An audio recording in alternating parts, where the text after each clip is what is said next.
Potem, ko je občina Tolmin leta 2018 v okviru projekta Merlin CV uspešno kandidirala za evropska sredstva z namenom, da ob grajskih ostalinah na Kozlovem robu ustvari vsebine, ki bodo dopolnitev turistične in kulturne ponudbe kraja in okolice, so se v minulih dneh dela tudi začela.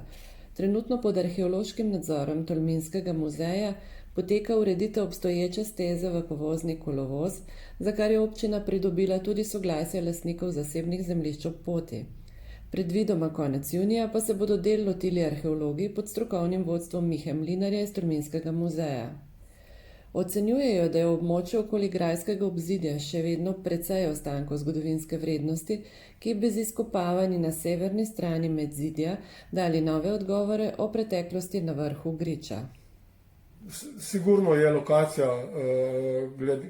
arheološko gledano še močno zanimiva.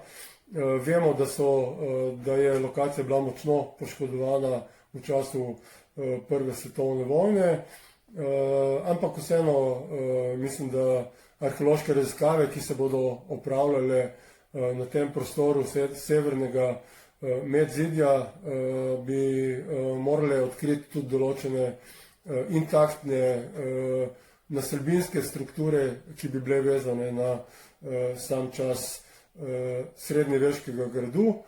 Kot sem pa že povedal, se ob tem morda nadejamo tudi določenih podatkov iz časa pred srednjim vekom, se pravi iz časa morda že železne dobe ali pa antičnega obdobja.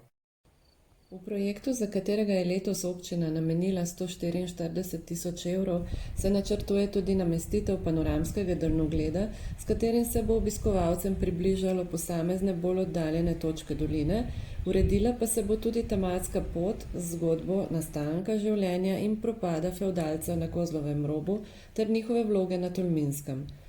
Nastala bo tudi posebna aplikacija za obisk prizorišča s tridimenzionalnim modelom Kozlovega roba, občina pa bo v sodelovanju z Zavodom za turizem doline Soče v sklopu projekta izvedla tudi 2 prireditvi.